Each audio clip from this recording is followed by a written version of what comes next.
Syamila, mempraktekkan salah satu di antara karakternya penuntut ilmu mendatangi guru. Al-ilmu ya'ti, al-ilmu yu'ta wala ya'ti.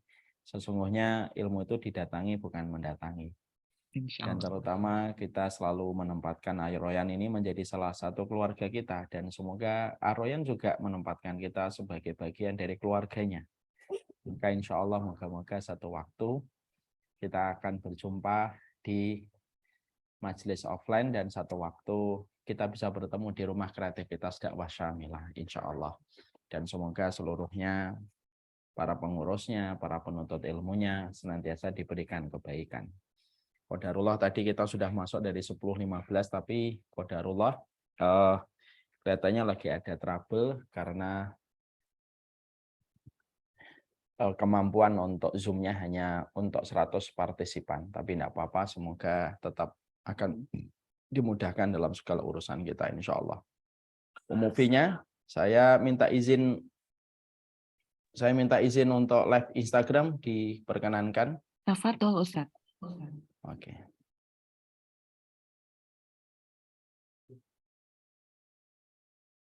Sudah? Tinggal aja di situ, Mas Borki.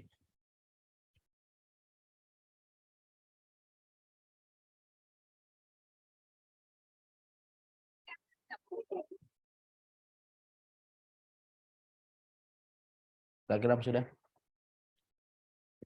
Bismillah. Assalamualaikum warahmatullahi wabarakatuh. Innal hamdalillah wassalatu wassalamu ala Rasulillah wa ala alihi wa sahbihi wa man tabi'ahum bi ihsan ila yaumil qiyamah. Kepada seluruh para penuntut ilmu Majelis Ta'lim Aroyan yang semoga senantiasa diberikan oleh Allah kebaikan, semoga pula kita senantiasa diberikan keberkahan dalam setiap urusan kehidupan kita, dan semoga senantiasa kita bukan hanya sekedar menjadi abi dan umi, bukan hanya sekedar menjadi papa dan mama untuk anak-anak yang Allah amanahkan dan Allah titipkan kepada kita, tetapi semoga kita berharap betul semoga Allah memberikan pertolongan kepada kita supaya kita juga menjadi walidun dan walidatun untuk anak-anak kita. Orang yang paling berhak dengan doanya anak bukanlah abi dan umi, bukan pula papa dan mama, bukan pula ayah dan bunda. Tapi orang yang paling berhak dengan doanya anak ketika anak mengucapkan doa Rabbana firli wali walidayya walil mu'minina yauma yaqumul hisab, ataupun ketika anak mengucapkan doa Rabbana firli wali walidayya warhamhuma kama rabbayani shaghira, yaitu adalah mereka orang tua yang bergelar statusnya mereka walidun dan walidatun dengan pendidikan terbaik yang mereka berikan kepada anak. Dan pendidikan yang terbaik itu adalah pendidikan anak mengenal Allah, mengenal Rasul, dan pendidikan anak ketika mereka mengenal agama yang mereka imani yang menjadi jalan keselamatan. Kalau kita menjadi orang tua, tidak pernah memberikan kurikulum dan tidak pernah sukses bagaimana menjadikan anak kita beriman sama Allah, beriman sama Rasul, dan beriman yang benar kepada apa yang mereka imani, mungkin kita hanya mendapatkan pahala di dalam melahirkan, mendapatkan pahala di dalam memberikan sandang, papan, dan pangan. Tapi kita tidak mendapatkan pahala yang terbesar dari seorang anak, yaitu ketika anak itu mendapatkan pendidikan yang terbaik tentang Allah dan Rasul-Nya. Inilah yang menjadikan kita, janganlah kita melewati satu hari dari mentari yang bersinar, dari rembulan yang menyinari, kecuali kita memohon kepada Allah, supaya kita senantiasa diberikan kemampuan, diberikan pertolongan oleh Allah. Semoga saya bukan hanya menjadi bapak dan ibu, semoga saya tidak hanya menjadi abi dan umi, tetapi semoga saya senantiasa mampu menjadi walidun dan walidatun. Inilah yang menjadi harapan kita.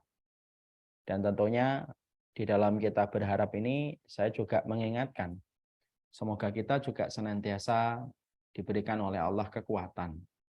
Kita diberikan oleh Allah pertolongan di dalam mendidik anak kita ketika kita ingin menjadi walidun dan walidatun. Yang paling berat pada zaman ini ketika mendidik anak bukan hanya kewajiban kita saja semata, tetapi yang paling berat ketika kita mendidik anak itu adalah bagaimana kita menghadapi perang pemikiran pada zaman yang hari ini kita hidup bersama dengan anak-anak kita. Kita tentunya tidak hanya diwajibkan mengajarkan anak kita sholat, puasa, dan sedekah, tapi kita diwajibkan bagaimana mencetak narasi berpikir anak kita, mindsetnya adalah mindset keimanan. Karena inilah yang menjadi salah satu medan peperangan terbuka kita di dalam mendidik anak kita.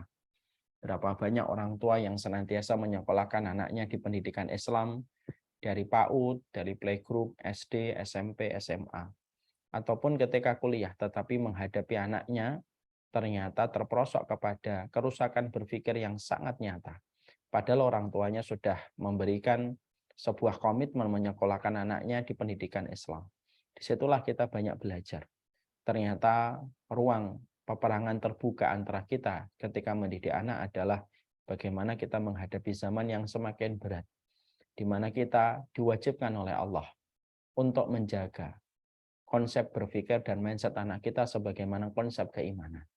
Dan inilah sejatinya yang menjadikan kita terus menyadari kita ini menjadi orang tua banyak kurangnya. Kita ini menjadi orang tua banyak pula kesalahan yang kita lakukan. Dan kalaulah bukan karena Allah yang memberikan pertolongan kepada kita, tentunya tidak akan bisa kita memberikan yang terbaik untuk anak-anak kita. Mari kita berdoa sejenak. Ya, karena pembahasan kita tentang masalah anak dan orang tua, mari kita berdoa sejenak bersama-sama. Semoga Allah memberikan kekuatan kita menjadi walidun dan walidatun. Semoga Allah menjaga anak-anak yang kita cintai, menjaga setiap keturunan yang telah kita dapatkan dari sisi Allah sebagai Maha Pemberi, supaya kita mampu memberikan jalan keimanan untuk mereka, memberikan siratal mustaqim untuk mereka, dan supaya mereka mampu menjadi umur yang kedua bagi kita. Setelah kita tua, setelah kita sepuh, setelah kita rentah, dan setelah kita berpulang ke alam barzah. Semoga setiap lingkungan yang akan dilewati setiap anak kita betul-betul tidak mampu untuk merusak anak kita. Karena perlindungan yang Allah berikan kepada kita dan anak-anak kita. Dan itulah yang menjadi harapan kita. Anak kita lebih membutuhkan akidah. Anak kita lebih membutuhkan tentang sunnah yang benar yang harus mereka sadari dan mereka jadikan itu bagian yang tidak terpisahkan dalam kehidupan. Jauh lebih besar kebutuhan mereka kepada dua perkara itu. Lebih besar daripada kebutuhan fasilitas yang kita bisa belikan untuk mereka dan kita bisa hadiahkan untuk mereka. Banyak di antara kita yang secara tidak langsung sudah terpengaruh dan tercemar dengan pola pemikiran orang yang tidak beriman ketika punya anak. Kita menyangka bahwasanya amanah yang Allah berikan kepada kita menjadikan kita cukup sekedar untuk memberikan fasilitas dan kebutuhan-kebutuhan fisik kepada mereka. Lalu kita merasa cukup. Padahal kita pada jalan keimanan tahu betul yang dibutuhkan anak kita itu bukan hanya sangu, bukan hanya uang saku, bukan hanya masalah fasilitas yang mereka peroleh. Tapi sejatinya yang mereka butuhkan adalah iman dan komitmen sunnah yang betul-betul tidak terpisahkan pada kehidupan mereka. Tentunya ini bukan perkara yang ringan. Ya, tentunya kita juga sering merasa miris ketika kita menjumpai kisah-kisah nyata. Ada anak disekolahkan sama orang tuanya di pendidikan agama, tetapi ujungnya menjadi terkena pemikiran LGBT. Ada anak disekolahkan dengan penjagaan terbaik sama orang tua, tetapi juga akhirnya nih miris. Dia mengandung sebelum menikah. Dan banyak kisah-kisah yang semacam itu bertebaran yang sering kita dengarkan dan kita jumpai. Dan itulah yang semakin menjadikan kita paham. Menjadi orang tua yang hebat itu bukanlah ketika dia matang memiliki konsep dan berhasil menanamkan konsep itu. Tapi orang tua yang hebat itu adalah orang tua yang sadar kekurangannya, lalu mereka tidak pernah putus asa. Meminta tolong kepada Allah supaya Allah lah yang menjaga anak kita. Tangan kita terlalu mungil untuk senantiasa mendekap anak kita setiap waktunya. Akal kita terlalu bodoh kalau kita dengan akal kita merasa bisa untuk mendidik anak kita. Karena banyak kebodohan yang mendominasi pikiran kita. Tapi kita minta tolong kepada Allah. Dat yang sejatinya tidak pernah menyia-nyiakan titipan. Supaya Allah selalu menjaga anak kita dan itulah yang menjadi harapan kita. Semoga kita senantiasa mampu senantiasa mendapatkan kesehatan, keberkahan. Dan semoga kita berhasil mampu menjadi walidun dan walidatun untuk anak kita. Ketika Allah memberikan pertolongan kepada kehidupan kita menjadi orang tua. Alhamdulillah tentunya senantiasa kita sangat bersyukur kepada Allah Subhanahu wa taala atas seluruh kenikmatan yang Allah berikan kepada kita. Karena pada sejatinya lembaran kehidupan itu hanya menyisakan 2 nomor halaman. Halaman yang pertama yaitu adalah kesabaran tanpa tepi, halaman yang berikutnya adalah kesyukuran tanpa tepi. Sesungguhnya gelombang kehidupan itu tidak akan bisa dikalahkan kecuali dengan 2 dayung ini. Dayung yang pertama adalah kesabaran tanpa tepi. Kalau ada di antara kita sedang diberikan oleh Allah kesulitan, maka berikanlah kesabaran tanpa tepi terhadap setiap gelombang kesulitan, kesukaran yang kita jumpai dalam kehidupan. Karena gelombang sebesar apapun pada kehidupan, maka mereka tidak akan berdaya di hadapan hati dan jiwa yang bersabar tanpa tepi. Kalau ada di antara kita diberikan oleh Allah kelapangan, diberikan oleh Allah kemudahan, semoga kita senantiasa memiliki kesyukuran tanpa tapi. Karena kesyukuran tanpa tapi itu merupakan makna yang kita dapatkan pada kualitas kehidupan kita. Makanya betul apa yang disampaikan oleh Umar bin Khattab, aku tidak pernah tahu di antara sabar dan syukur manakah yang lebih utama di hadapan Allah. Tidak ada yang lebih utama di antara sabar dan syukur. Kecuali keduanya menghantarkan kita menuju kepada rahmat-Nya Allah. Dan kita harus betul-betul menempa hati kita, memaksa jiwa kita. Sabar, syukur dalam setiap kehidupan kita, maka itulah yang menjadikan kita mendapatkan kelapangan pada hati dan jiwa kita. Kelapangan itu memiliki kunci. Kuncinya hanyalah 2, mata giginya. Maka mata gigi pada kunci kelapangan hidup adalah kesyukuran tanpa tapi, kesabaran tanpa tepi. Semoga Allah menganugerahkan kita dalam 2 perkara besar itu untuk membuka kelapangan pada kehidupan kita. Kita akan melanjutkan perjalanan panjang kita membahas tentang amal-amal yang dicintai oleh Allah. Tentunya kita paham salah satu di antara keberkahan hidup yaitu ketika kita dimudahkan untuk melakukan amalan-amalan prioritas tanpa kita merendahkan dan tanpa kita meremehkan amalan-amalan kecil. Karena memang hidup kita singkat. Ketika kita menyadari hidup kita yang singkat, tentunya kita butuh amalan yang besar yang menjadi shortcut atas kehidupan kita yang singkat, supaya menutupi kekurangan kita pada perjalanan ini, supaya kita mendapatkan nilai plus pada kehidupan ketika kita ditimbang di dalam mizan kebaikan Allah. Makanya Rasulullah SAW berdoa, di mana doa ini sudah sering saya ulang-ulang di banyak kesempatan, di mana Rasulullah itu meminta kepada Allah 3 cinta. Cinta yang pertama cintanya Allah, cinta yang kedua cintanya orang yang solih yang mencintai Allah, dan cinta yang ketiga yang diminta oleh Allah adalah amalan yang paling dicintai oleh Allah. Amalan yang paling dicintai oleh Allah, supaya memudahkan kita melakukan amalan yang paling dicintai oleh Allah. Karena amalan yang dicintai oleh Allah memiliki nilai porsi yang berat ketika ditaruh di dalam mizan kebaikan manusia di pengadilan Allah. Doanya Rasulullah adalah Allahumma inni as'aluka hubbak wa hubba man yuhibbuk wa hubba amalan yuqarribuna ila hubbik. Ya Allah, aku mohon kepadamu cintamu, cinta orang yang mencintaimu, dan amalan yang paling kau cintai yang mendekatkan kami kepada cintamu. Dan inilah yang menjadikan kita membahas 40 karakteristik mereka yang dicintai oleh Allah. Kita pada kesempatan hari ini akan membahas tentang kriteria amal yang paling dicintai oleh Allah di antara 40 anak tangga yang menjadikan kita mampu meraih keridhaan, kecintaan, dan rahmatnya Allah pada kehidupan kita.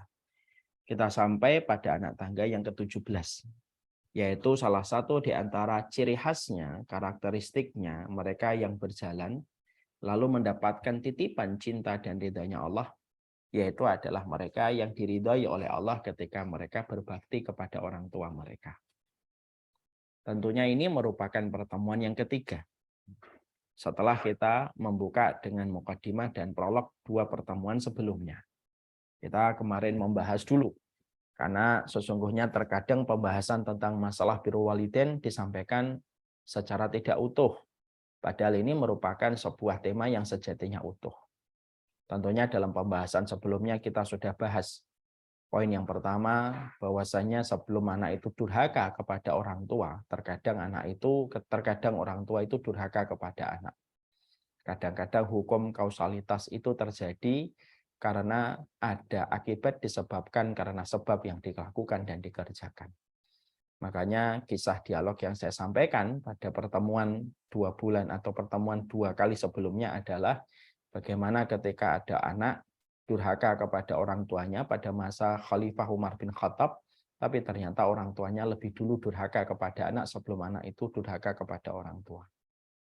Di sisi yang lainnya kita juga harus paham kewajiban kita menjadi orang tua adalah bagaimana kita melaksanakan kewajiban kita selaku orang tua dengan segenap hati dan sepenuh jiwa. Karena dengan apa yang kita lakukan pada kewajiban kita memudahkan anak-anak nanti mudah berbakti kepada kita. Jangan menjadi orang tua yang menyulitkan anak itu berbakti kepada kita karena kewajiban yang tidak kita perhatikan kepada anak ketika anak itu berada di dalam pendidikan kita. Kita juga mempelajari tidak setiap orang tua itu mereka mampu menjadi walidun dan walidatun. Karena banyak orang tua yang hanya menjadi abi dan umi tetapi tidak pernah menjadi pendidik bagi anaknya. Dan kita pada pertemuan yang setelah itu juga membahas dan merenungi tentang surat Al-Ahqaf ayat yang ke-15. Ketika kita berdoa Rabbi auzi'ni an ashkura ni'mataka allati an'amta 'alayya wa an a'mala shalihan tardah wa aslih li fi dzurriyyati inni tubtu ilaika. Kita merenung pada surat Al-Ahqaf ayat yang ke-15 pada pertemuan kita sebelum hari ini. Kita membahas bahwasanya setelah kita meminta kepada Allah supaya Allah memberikan kualitas dan memberikan perbaikan untuk anak keturunan kita, kita berdoa. Inni tubtu ilaika, saya bertobat. Disitulah kita mempelajari tentang poin penting. Orang tua yang hebat bukan orang tua yang tidak melakukan kesalahan, tapi orang tua yang hebat adalah orang tua yang mampu mengakui kesalahannya sebagai orang tua dan orang tua yang tidak pernah sungkan untuk meminta maaf terhadap setiap kekurangan dan kesalahan yang dia lakukan kepada anaknya. Dan ini sudah kita bahas panjang lebar. Sekarang mari kita membahas tentang bagaimana keutamaan kita kepada orang tua kita. Semua pembahasan yang kita bahas pada 2 kali pertemuan sebelumnya tidak boleh menjadi alasan kita untuk tidak berbakti kepada orang tua. Kalaupun ada di antara para penuntut ilmu yang hadir pada kesempatan hari ini, dari Majelis Ta'lim Ar-Royan dan seluruh para penuntut ilmu yang hadir dimanapun kita berada, kalaupun ada di antara kita atau di antara saya yang tidak memiliki memori yang baik tentang orang tua, memiliki hutang pengasuhan, luka batin pada keluarga yang kita pernah lewati, sekali lagi itu tidak pernah menjadi alasan bagi kita untuk tidak melakukan kewajiban kita untuk berbakti kepada orang tua dan birrul walidain. Apa yang menjadi pembahasan kita 2 kali pertemuan sebelum pembahasan kita hari ini, itu adalah sebagai reminder untuk kita sebagai orang tua. Tapi tidak pernah menjadi alasan kita untuk tidak menghormati orang tua kita. Walaupun kita menjumpai ada kesalahan dan kekurangan yang dilakukan oleh orang tua kita. Maafin orang tuamu kalau memang orang tuamu tidak sesuai dengan ekspektasi yang kamu bayangkan. Supaya kamu gampang dimaafkan sama anakmu. Maafin kesalahan dan kekurangan yang pernah terjadi pada hidupmu di masa kecilmu dengan memori yang mungkin tidak baik pernah kamu peroleh di waktu kecilmu. Mungkin bapakmu pernah begini, mungkin ibumu pernah begini. Maafin. Maaf. Kualitas hidup itu terletak ketika kita sudah sanggup memaafkan dan tidak ada orang yang paling berhak kita maafkan kecuali 2. Yang paling merujuk kepada prioritas, yaitu orang tua kita dan pasangan hidup kita. Itu kata para ulama. Orang yang paling pantas mendapatkan maafmu adalah orang tuamu dan pasangan hidupmu. Dan itu yang seharusnya kita berikan. Supaya tidak ada lagi sebuah nama yang kita ingat dengan kebencian dan kepedihan di dalam hati kita. Karena hati kita terlalu berat untuk menyimpan nama yang sepanjang hidup kita memberikan kebencian itu. Dan ironisnya kalau nama itu adalah orang tua kita. Kasus hari ini banyak sekali menampilkan pelakon-pelakon anak yang mereka memiliki luka pengasuhan. Inner cycle-nya tidak bagus. Lalu akhirnya menjadikan kita membenci orang tua kita. Karena sesungguhnya tidak ada kerugian yang didapatkan Tidak ada kerugian yang didapatkan ketika membenci orang tua. Kecuali kerugian itu tidak berpulang kecuali adalah pelakunya. Makanya inilah yang merupakan perkara yang selalu harus kita jadikan sebuah evaluasi besar. Bisa jadi ketidakberesan kita pada hidup itu bisa jadi disebabkan karena kita tidak beres ketika kita melaksanakan kewajiban kita kepada orang tua kita. Dan itu nanti akan menjadi pembahasan kita. Kita akan membahas tentang keutamaan berbakti kepada orang tua. Tapi sebelum kita membahas itu, mari sejenak kita merenungkan sembari kita membayangkan orang tua kita. Ya, mari kita bayangkan kalau masih ada di antara bapak dan ibu, ditemani sama bapak dan ibunya, maka ingatlah semua kebaikan yang pernah dilakukan ibu dan bapak kita. Ibu kita yang melahirkan kita. Ibu kita itu yang detak jantungnya itu berdetak bareng bersama dengan kita selaku putra dan putrinya 9 bulan. Tidak ada manusia di atas muka bumi ini yang pernah berdetak jantungnya bersama dengan kita kecuali ibu kita. 9 bulan. Tidak ada orang yang sanggup menggendong kita selama 9 bulan kecuali adalah ibu kita. Tidak ada orang yang tulus memberikan semua kebaikan pada kehidupan kita, melebihi kebaikan yang mereka harapkan untuk diri mereka kecuali adalah ibu kita.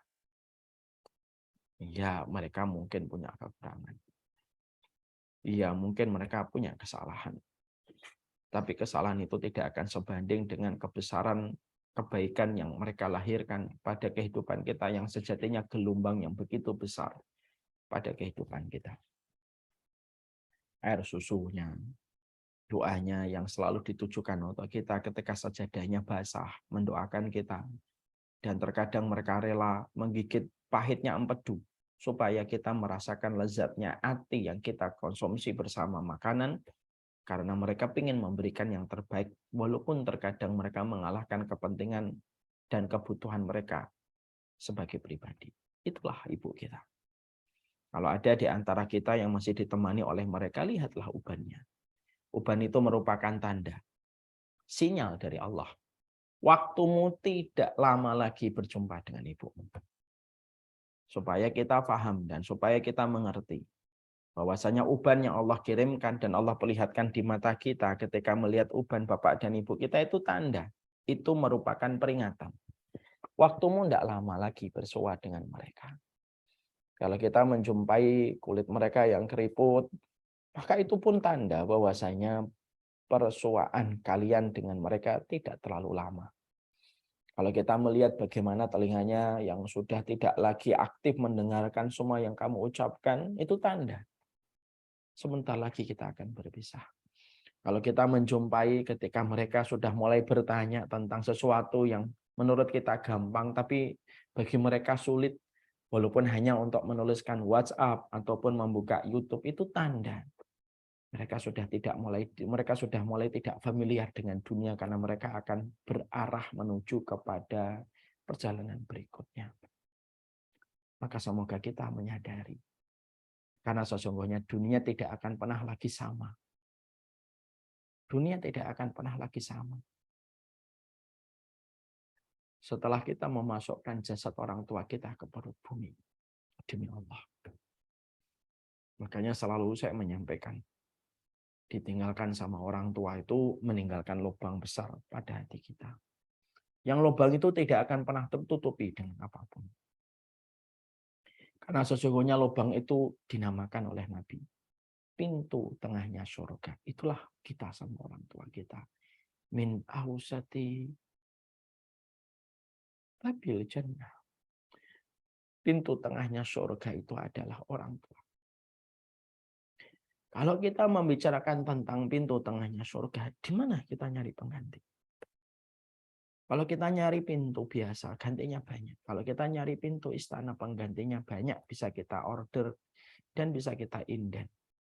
Tapi kalau kita mencari pintu tengahnya surga, kemana kita akan mencari penggantinya? Dan itulah orang tua kita. Dan semoga siapapun yang ada di sini, saya memberikan sebuah nasihat. Dan nasihat itu sudah tidak bisa saya lakukan. Ibu dan bapak saya sudah meninggal dunia. Berikanlah yang terbaik. Karena limit yang kita miliki bersama mereka tidaklah lama. Ibaratnya main game. Kita punya 3 koin. Kalau orang tua kita sudah melewati angka 50, sudah melewati angka 60, koin kita sama mereka tinggal 1. Tidak lagi 3.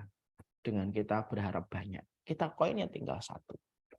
Dan tentunya kalau kita koinnya tinggal 1, ketika dulu ingat main waktu kecil, kita kalau bermain game, koin tinggal 1 itu kita hati-hati. Dan itulah sejatinya yang kita harus berikan. Bapak kita, tentunya kita menjumpai hari ini berapa banyak suami yang lebih dulu berpulang menuju kepada Allah daripada istrinya. Banyak laki-laki yang tidak ditakdirkan oleh Allah memiliki umur yang panjang sebagaimana para wanita memiliki umur yang panjang. Memang betul, keringatnya orang tua kita, keringatnya bapak memang tidak selezat keringatnya air susu seorang, tidak selezat air susu seorang ibu. Tapi tentunya kita paham, tentunya kita mengerti.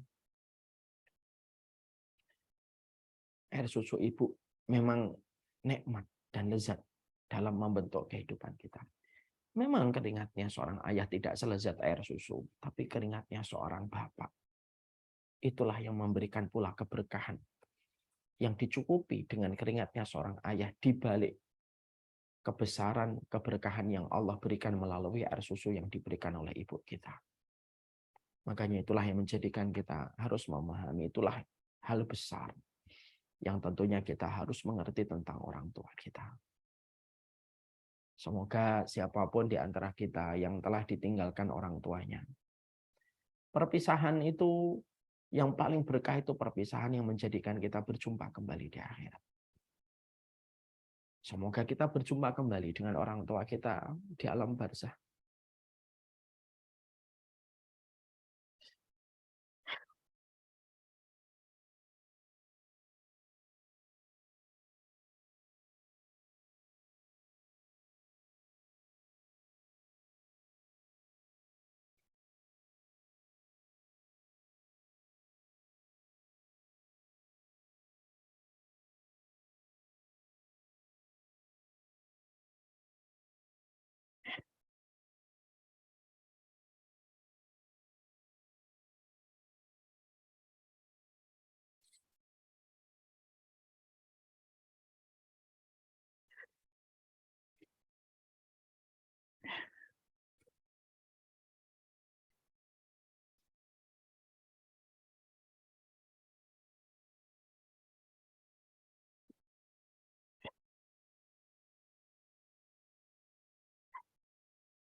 Semoga Allah mempertemukan kita dengan bapak dan ibu kita di alam barzah. Mempertemukan kita kembali dengan mereka dalam kehidupan di akhirat. Pertemuan paling indah itu pertemuan kembali dengan keluarga. Karena itulah ruang terindah pada kehidupan kita selaku manusia itu pada gugusan bernama keluarga. Itulah yang menjadikan kita paham kalau bapak dan ibu kita yang telah meninggal dunia, mereka itu mampu menyelesaikan pertanyaan mungkar dan nakir ketika mereka ditanya di dalam kuburnya.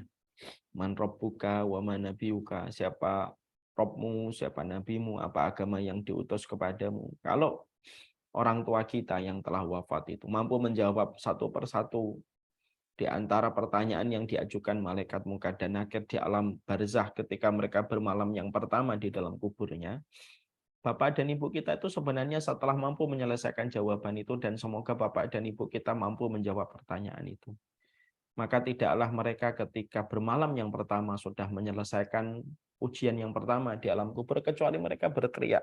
Teriakannya adalah, Ya Rabbi aqimis sa'ah hatta arji ila ahli.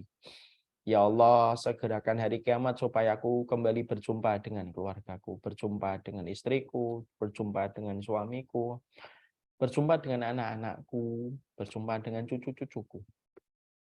Dan itulah sejatinya yang mereka teriakkan pertama kali ketika mereka baru saja menyelesaikan ujian yang pertama. Dan itu memberi arti untuk kita. Memori manusia terhadap hartanya, memori manusia terhadap pencapaian hartanya, pencapaian finansialnya, posisinya, jabatannya, dan sederet biodata kita yang menakjubkan itu. Kalau kita sudah meninggal dunia, maka sejatinya rontok ingatkan kita tentang itu semuanya. Yang diingat adalah sesuatu yang paling dalam, menggores pada kehidupan jiwa kita, yaitu tentang keluarga. Orang tua kita berteriak, ya Rob, aqimis sa'ah hatta arji ila ahli. Ya Allah, tegakkan hari kiamat ya Allah, supaya aku berjumpa kembali dengan keluarga. Ketemu kembali sama anak-anakku, ketemu kembali sama cucu-cucuku. Itu menunjukkan kepada kita, Masya Allah, tidak ada memori yang paling indah kecuali seorang anak bersama dengan orang tuanya. Makanya kita tidak akan pernah bisa menyampaikan selamat perpisahan kepada orang tua, terutama kepada ibu kita. Walaupun kita menjalani kehidupan, tentunya kehidupan ini tidak akan pernah sama dibandingkan kehidupan kita ketika masih ditemani oleh ibu kita. Kita hari ini mendapatkan apa yang kita peroleh, ada yang dimudahkan fasilitas, ada yang suaminya baik, ada yang suaminya tanggung jawab sama keluarga, ada yang istrinya baik. Bisa jadi apa yang kita peroleh hari ini tuh bukan karena kehebatan kita, bukan karena kepintaran kita, tapi karena semua kemudahan dan kehebatan yang kita peroleh pada kehidupan kita itu yang memang sejatinya adalah bagian dari keberkahan besar yang terus dimintakan orang tua kita kepada kita sepanjang hidupnya. Saya sering melihat dulu saja dari ibu saya basah dengan tangisan air mata. Dan tentunya tidak ada yang paling didoakan kecuali anak-anaknya. Semoga Allah merahmati orang tua kita, mengampuni dosa-dosa mereka, mengganti seluruh kelelahan mereka, keletihan mereka, merawat kita selaku anak. Dan balasan terbaik. Dan semoga mereka, orang tua kita, dijauhkan dari azab kubur. Dan semoga orang tua kita selamatkan kulit mereka dari api neraka.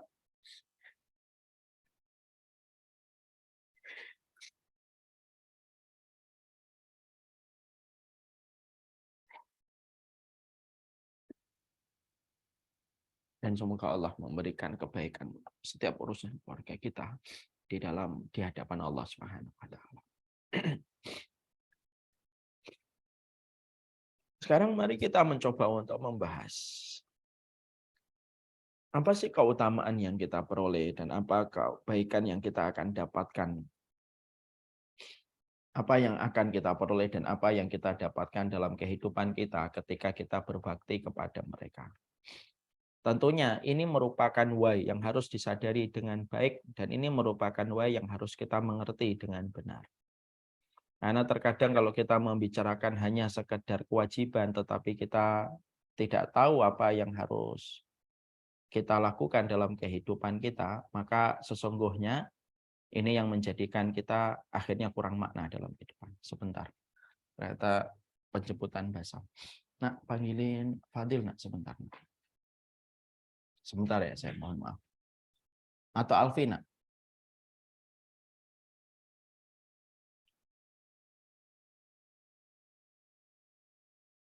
Fadil ada.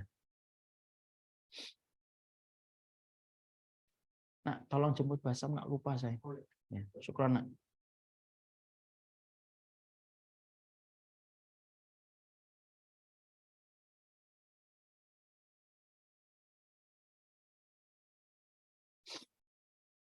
Ya, kita lanjutkan.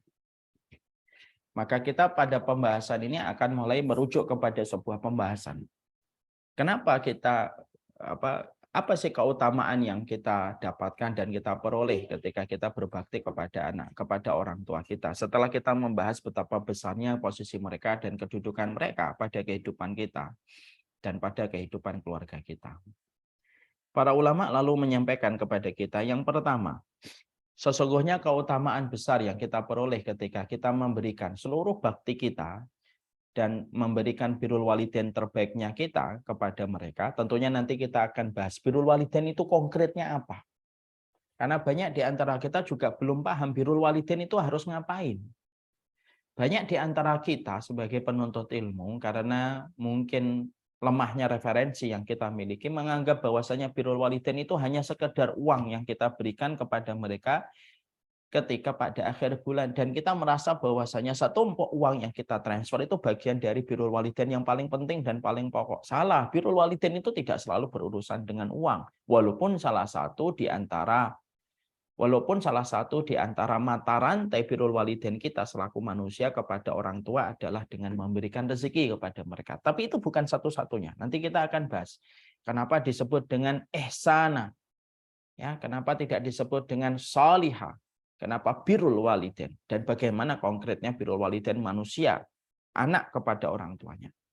Tapi sebelum kita membahas tentang bagaimana konkretnya birrul walidain yang menjadikan kita akan menaikkan derajat kita di hadapan Allah, maka tentunya kita harus paham dulu keutamaan yang Allah janjikan.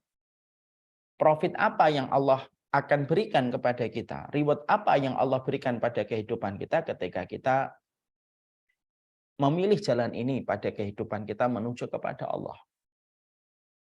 Dan ini merupakan perkara yang harus kita pahami dengan benar, harus kita hayati, harus betul-betul kita maknai dengan utuh. Supaya ketika makna utuh yang kita berikan pada proses kewajiban kita kepada orang tua, itulah yang menjadikan kita. Kalau ada yang lalai, ingat kembali. Kalau ada yang lupa, maka mereka paham kembali. Maka setidaknya ada beberapa poin yang disampaikan oleh para ulama. Apa sih yang kamu dapatkan dan apa yang saya dapatkan kalau kita berbakti kepada orang tua? Yang pertama, birrul walidain ataupun berbakti kepada orang tua, poin yang pertama yang menjadi penjelas dari poin ini adalah karena sesungguhnya orang yang berbakti kepada orang tua itu merupakan salah satu di antara deretan puncak amalan dalam kehidupan kita beribadah kepada Allah. Dan harusnya kita tidak boleh kalah kualitasnya dengan orang musyrik. Orang musyrik yang diperangi oleh Allah dan Rasul-Nya dari orang-orang Quraisy, mungkin mereka berzina, mungkin mereka minum khamar, mereka mungkin mengubur anak perempuan mereka, tapi mereka adalah orang yang birrul walidain kepada orang tua. Itu salah satu keistimewaan orang Quraisy dulu. Ya. Maka menunjukkan arti kepada kita. Sesungguhnya berbaktinya seorang anak kepada orang tua itu bukan karena orang tua yang butuh. Ini cara pandang dan mindset ini harus dirubah. Oh, saya berbakti kepada orang tua itu karena orang tua butuh kebaikan yang saya berikan untuk mereka. Enggak, itu salah. Walaupun memang sejatinya manusia butuh. Orang tua butuh dari anak. Ya, manusia butuh dari anak. Tapi sejatinya yang kita harus pahami adalah kita memberikan bakti kita selaku anak kepada orang tua, itu sejatinya bahwasanya kita yang butuh birrul walidain untuk diri kita.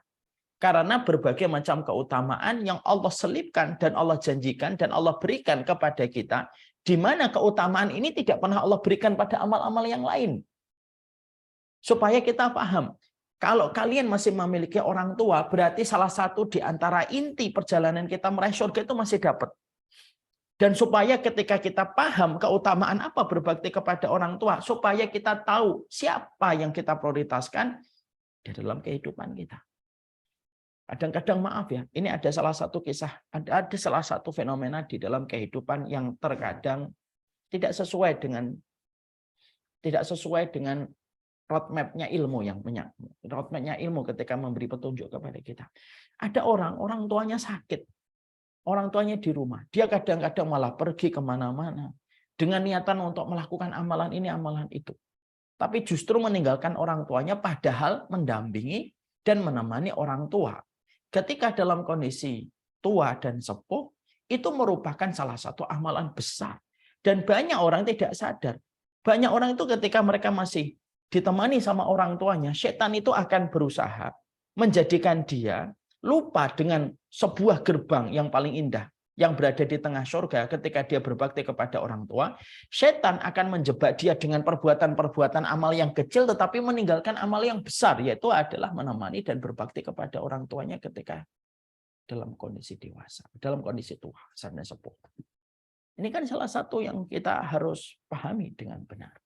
Makanya inilah yang menjadikan kita harus paham. Apa sih yang Allah janjikan profit untuk kita semuanya? Ketika kita memberikan yang terbaik pada kehidupan kita bersama orang tua, bukan karena orang tua yang butuh, tapi kita yang butuh. Terhadap semua keutamaan yang sejatinya keutamaan itu tidak Allah berikan pada amal-amal yang lainnya.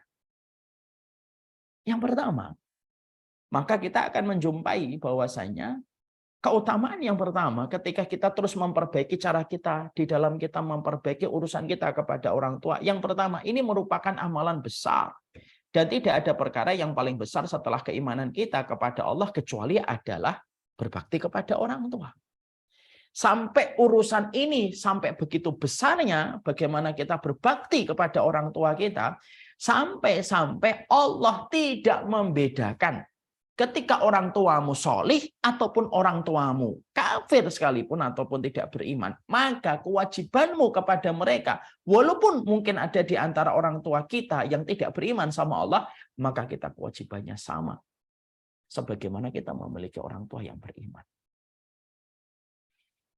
Jadi nggak bisa ada orang yang tidak bisa dibenarkan ada komentar orang berbakti orang tua. Lihat-lihat dulu dong orang tuanya kayak apa Ustaz. Loh, kita ini lupa. Orang tuamu kalaupun tidak beriman kepada Allah sekalipun, kamu tetap diperintahkan berbuat baik. Disuruh oleh Allah untuk merendahkan kedua sayapmu dengan seluruh pencapaian yang kamu dapatkan dalam kehidupan. Walaupun kamu memiliki kehidupan yang jauh lebih hebat daripada orang tuamu, rendahkan kedua sayapmu. Dari semua proses pencapaianmu kalau sudah di hadapan orang tuamu. Dan Allah tidak pernah menyamakan seseorang yang beriman dan tidak beriman dalam konteks kehidupan orang lain. Ketika mereka menjadi tetangga, ketika mereka menjadi teman, itu dibedakan antara orang yang beriman dan tidak beriman. Tapi khusus dalam posisi ketika mereka menjadi orang tua, Allah tidak bedakan antara orang tua beriman dan tidak beriman, kecuali memiliki kewajiban yang sama kepada anak untuk berbakti kepada mereka selama mereka masih hidup. Tidak boleh keras, tidak boleh membantah, tidak boleh mengeluarkan suara yang lebih sampai menjadikan orang tua meneteskan air mata. Tidak bisa, karena ini amalan yang paling besar. Makanya maaf ya. Ini merupakan amalan gede. Makanya inilah yang menjadikan kita memahami betul. Kalaupun kita belajar, lalu kita ditakdirkan untuk ketemu orang tua yang mereka belum memahami apa yang kita pelajari. Janganlah kamu ingin mendapatkan surga di balik ilmu yang kamu peroleh, tetapi kamu merusak pintu tengahnya surga ketika kamu tidak bisa mengamalkan ilmu dengan cara yang bijak. Banyak sekali kita jumpai di dalam lapangan kehidupan. Ada ikhwan, ada akhwat baru belajar dengan ilmu yang baru dia kaji. Ilmu itu dia pelajari, ilmu itu dia kaji, lalu dia pulang ke rumahnya, bertemu dengan orang tuanya yang mungkin orang tuanya belum mempelajari apa yang dipelajari oleh ikhwan dan akhwat ini. Lalu ikhwan dan akhwat ini ketika mereka merasa telah mendapatkan ilmu, mereka merasa tegas, tapi mereka tidak sadar kalau mereka telah kasar kepada orang tuanya. Lalu mereka merendahkan orang tuanya hanya karena pemahaman orang tuanya belum sebagaimana pemahaman yang dia dapatkan. Itu sama dengan kamu itu menggali lubang. Tetapi menutup lubang dengan menggali lubang berikutnya. Kamu ingin mendapatkan surga, tapi kamu merusak pintu tengah surga yang paling indah. Yaitu adalah dengan berbakti kepada orang tua mereka. Berbakti kepada orang tua kita. Makanya Rasulullah SAW dalam satu riwayat dari Abdullah bin Mas'ud pernah ditanya, Sa'altun Nabi, ayul amali ahabba ilallah. Dari Abdullah bin Mas'ud, pernah beliau bertanya kepada Nabi, apa amalan yang paling dicintai oleh Allah? Dan Abdullah bin Mas'ud menggunakan kalimat dalam redaksi susunannya, menggunakan kalimat ismu tafdhil. Kalau dalam bahasa Inggrisnya superlatif. Apa amalan yang paling dicintai oleh Allah? Maka tidak ada yang disebutkan oleh Nabi. Kecuali adalah beliau mengatakan birrul walidain. Berbakti kepada orang tua. Ini pintu tengahnya surga ini. Makanya Bapak dan Ibu, kalau engkau sudah mengamalkan sunnah, jangan sampai sunnah ini merusak pintu tengahmu surga. Karena ketika kamu mengamalkan sunnah dan kamu ditakdirkan ketemu orang tua yang belum mengamalkan sunnah, itu tidak pernah menjadi alasan sunnah yang kamu pelajari untuk merendahkan orang tuamu yang belum memahami dan belum mempelajari itu. Banyak ikhwan yang mereka ketika ngaji, maka mereka pojokkan, mereka sudutkan orang tuanya dengan apa yang baru mereka pelajari, lalu mereka merasa benar dengan apa yang mereka lakukan. Tidak akan pernah benar. Sunnah, ketika sunnah itu dijadikan alasan untuk merendahkan dan menyudutkan orang tua. Karena Allah sendiri yang menyampaikan, kalaupun orang tuamu tidak beriman, kepadaku, yaitu kepada Allah, kita pun tetap diperintahkan untuk berbuat baik kepada mereka. Kalaulah ketika mereka kafir saja, seorang anak tetap diperintahkan berbuat baik kepadanya, berbuat baik kepada orang tuanya, walaupun mereka kafir. Apalagi dalam taraf yang jauh lebih ringan daripada kekafiran, ketika mereka belum mengamalkan sunnah yang kita pelajari. Tidak bisa seorang anak, sebagaimana sering saya dengarkan sendiri, orang tua saya nggak paham sunnah, orang tua saya bodoh terhadap ilmu agama, Ustaz. Orang tua saya tidak paham akhiratnya. Tidak bisa. Ilmu menjadikan kita merendahkan orang yang telah melahirkan kita dan memberikan segenap kebaikannya untuk kehidupan kita. Makanya yang pertama, sesungguhnya keutamaan kita berbakti kepada orang tua itu apa? Karena sesungguhnya ini merupakan amalan yang paling utama. Tidaklah Uwais Al-Qarni menjadi salah satu di antara orang yang terbaik di kalangan tabi'in.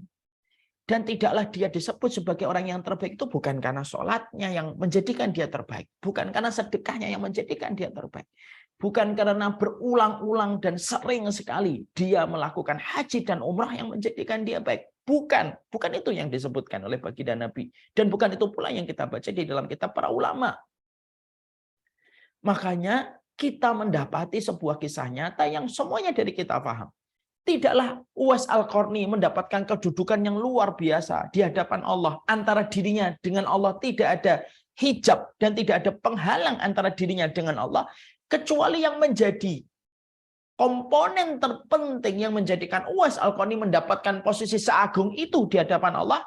Satu, baktinya kepada bapak dan ibunya, terutama kepada ibunya sampai ibunya meninggal dunia. Digendong dari Yaman menuju ke Mekah. Diberikan yang terbaik. Dan itu yang menjadikan namanya Uwais Al-Qarni itu melambung di sisi Allah. Ya. Karena kebaikan yang dia berikan secara maksimal kepada orang tuanya. Ya. Nah ini yang menjadikan akhirnya kita mengerti betul. Ini merupakan amalan yang paling besar. Dan terkadang setan itu ketika menggelincirkan kita dan menjadikan kita terperosok kepada kemaksiatan itu, kepada sebuah kesesatan. Terkadang setan itu ketika menggelincirkan kita menggoda manusia itu terkadang tidak dijadikan kita berbuat dosa. Tapi terkadang dijadikan kita lupa bahwasanya orang tua kita merupakan pintu tengahnya surga untuk meraih rahmatnya Allah. Dan itu kadang-kadang tidak kita sadari. Ada yang kadang sibuk dengan taklim. Bagus, memang taklim itu menjadi kewajiban kita untuk menuntut ilmu. Tapi kalau kewajiban kita menuntut ilmu melupakan kewajiban kita kepada Allah, kewajiban kita kepada orang tua, bisa jadi kita sibuk dalam perkara yang lebih rendah keutamaannya, tetapi kita justru melalaikan keutamaan yang paling besar. Dan keutamaan yang paling besar itu adalah orang tua kita.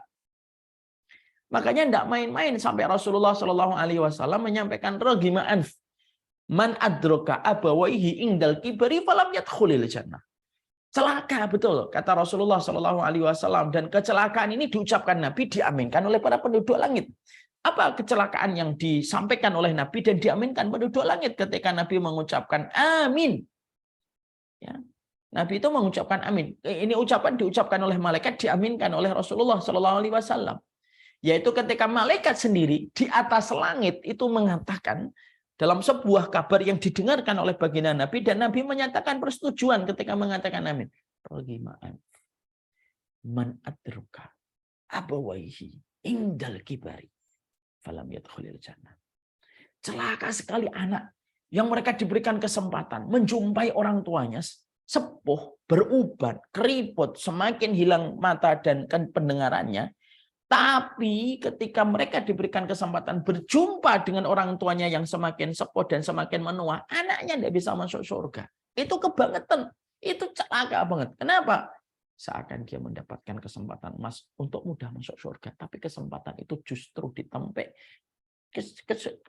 Malah kesempatan itu malah ditampek dan dibuang. Begitu saja. Karena kesempatan emas yang didapatkan manusia untuk mendapatkan surga itu adalah baktinya mereka kepada orang tua sampai mendapatkan itu dari orang tua. Makanya saya tuh sering melihat dalam kehidupan, sejahat apapun, senakal apapun orang, kalau dia masih baik sama orang tuanya, satu waktu kebaikan dia kepada orang tuanya itu yang menjadikan asbab Allah memberikan kepadanya hidayah untuk bertobat. Saya pernah mendapati pecandu, narkoba. Ya, dia jahat mungkin.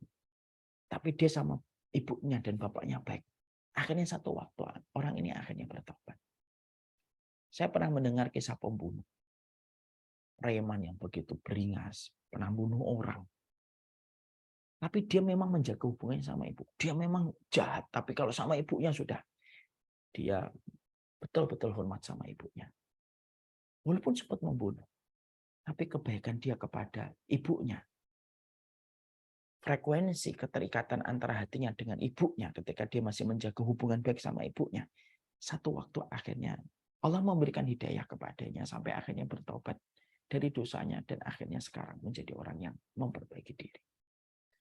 Banyak orang yang sering saya jumpai begitu luar biasa dosanya, kemaksiatannya. Tapi setidaknya kalau dia masih memiliki modal terakhir, dia baik sama ibu dan bapaknya. Maka satu waktu prosentase dia mendapatkan hidayah dan bertobat itu jauh lebih besar daripada seseorang yang mereka itu rusak hubungan mereka kepada orang tua. Karena apa? Berbuat baik sama orang tua itu benteng terakhir. Kalau ini masih dimiliki sama seseorang, ada harapan walaupun dia bermaksiat, walaupun dia zina, walaupun dia minum khamr, walaupun makan riba, tapi ketika hubungannya masih baik sama orang tuanya, ada harapan dosa-dosa itu.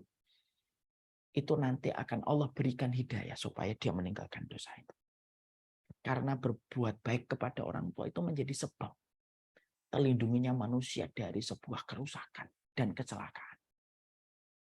Makanya kita mendapati salah satu ayat Allah Subhanahu wa taala yang menjadi sebuah perenungan untuk kita di dalam salah satu ayatnya di dalam surat Maryam. Mari kita membaca di dalam surat Maryam. Allah menyampaikan kepada kita, wa barram biwalidati walam yaj'alni jabbaron syaqiyya. Saya carikan dulu dalam Quran.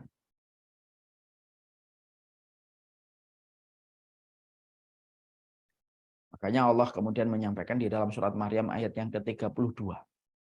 Allah itu menyampaikan kepada kita, wa barram biwalidati walam yaj'alni jabbaron syaqiyya. Maka dikatakan di dalam ayat ini, karena aku berbuat baik kepada ibuku walam yaj'alni, maka aku tidak dijadikan oleh Allah jabbaron, kasar, syaqiyya, dan aku tidak dijadikan sebagai orang yang celaka. Ini dalilnya. Ya, makanya dia modal terakhir.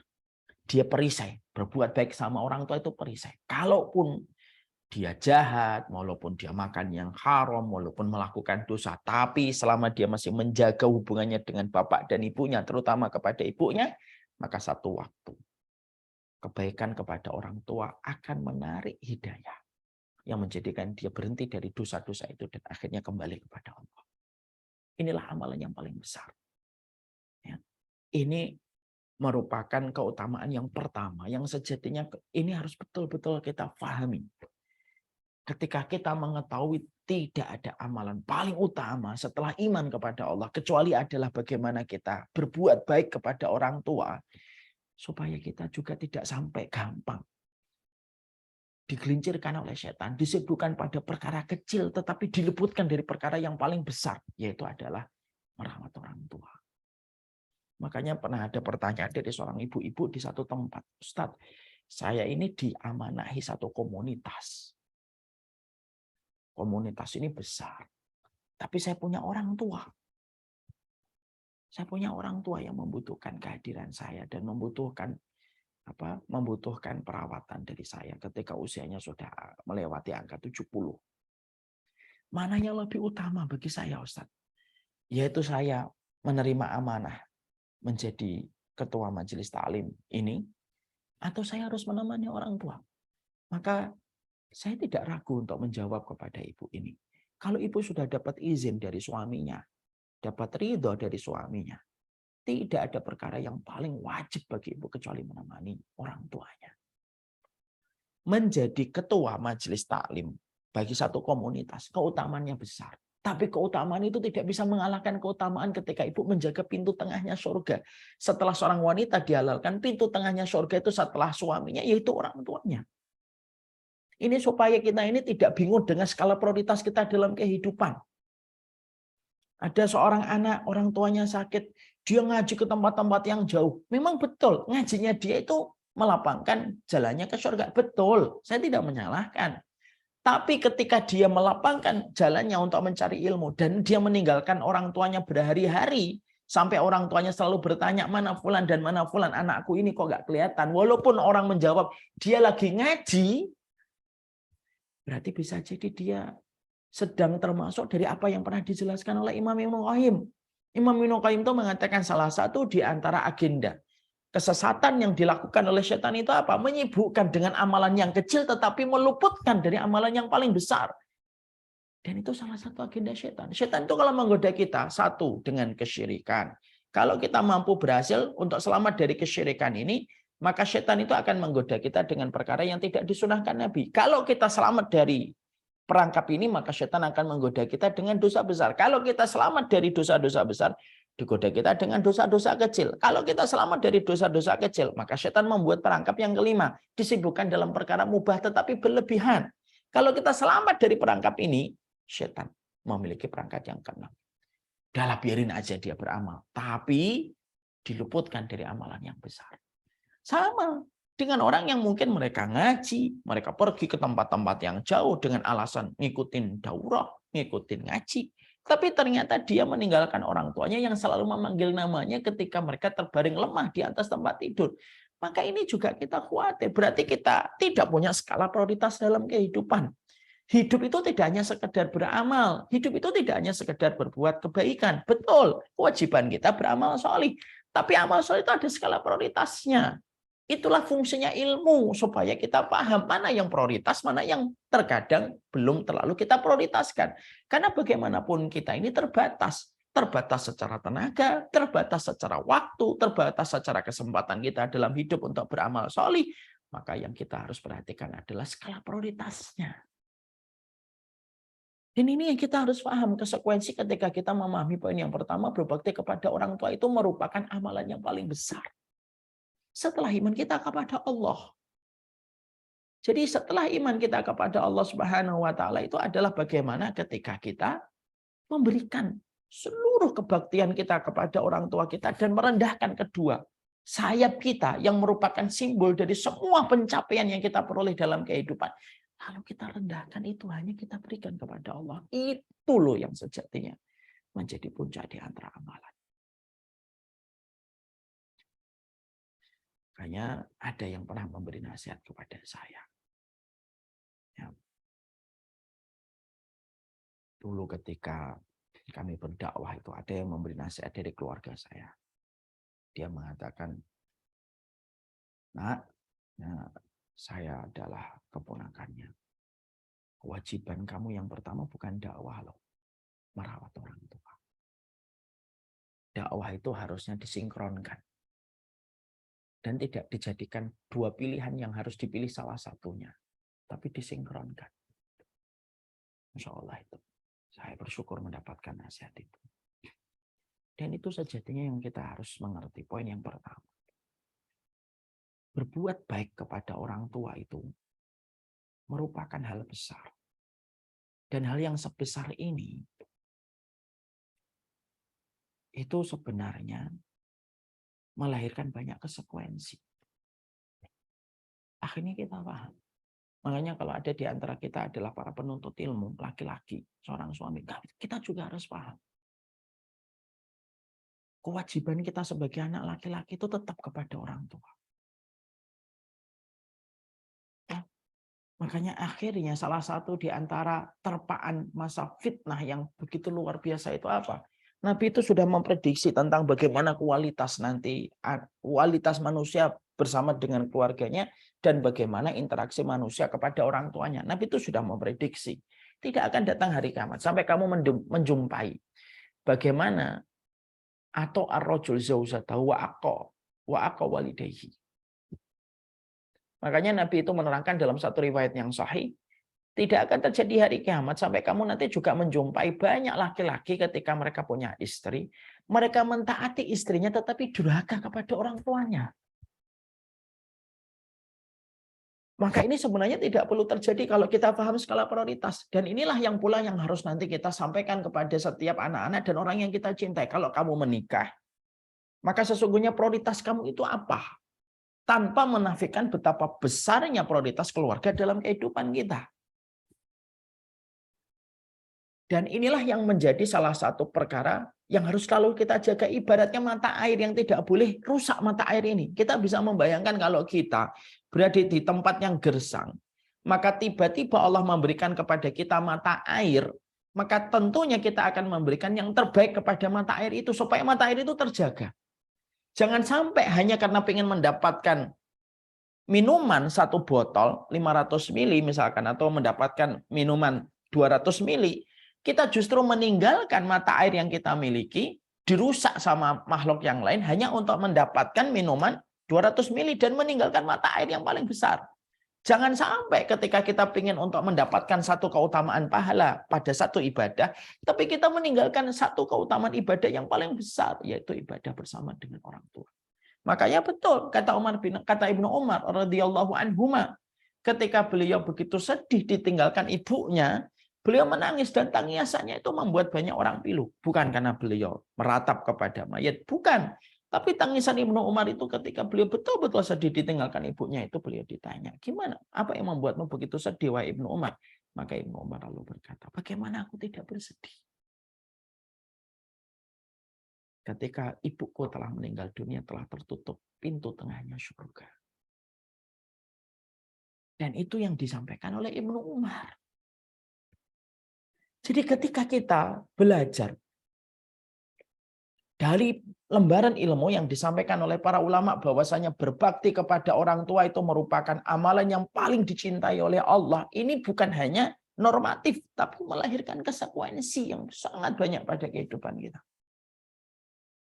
Dan orang tua itu memang sejatinya memiliki luar biasa hak dalam kehidupan kita. Kan? Makanya sampai Nabi aja mengatakan, anta wa maluka li abika, kamu dan hartamu itu milik orang tuamu sebenarnya. Ya.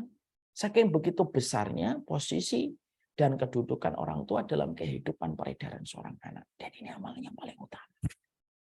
Jangan sampai kita dengan alasan untuk melakukan sesuatu yang kita harapkan pahalanya, tetapi kita membiarkan amalan yang paling besar yang menjadi mata air yang menghantarkan kita kepada surganya Allah.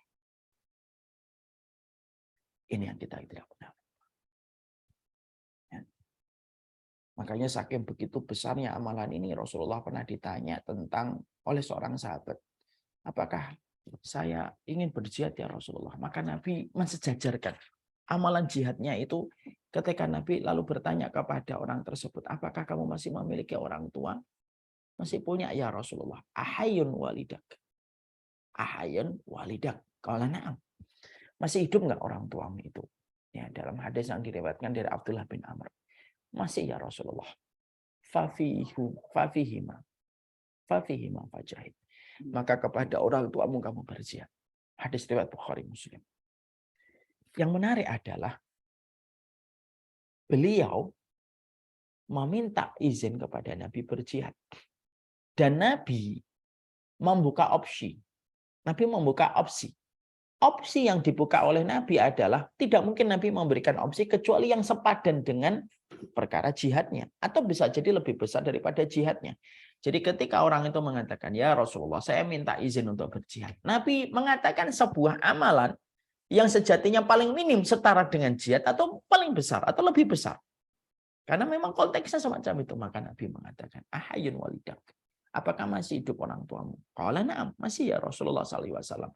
Fafihima fajahid. Maka keduanya lah kamu berjihad bersungguh-sungguh untuk memberikan yang terbaik untuk mereka. Berarti kalau kita pahami dalam konteks riwayat ini dari hadis yang disampaikan dari Abdullah bin Amr radhiyallahu anhu. Abdullah bin Amr radhiyallahu anhu dari riwayat Bukhari Muslim, disitulah kita paham. Berarti sebesar itu keutamaan yang dimiliki dalam masalah berbakti kepada orang tua. Sholat sunnah kita, puasa sunnah kita tidak akan sebanding dengan berbakti kepada orang tua.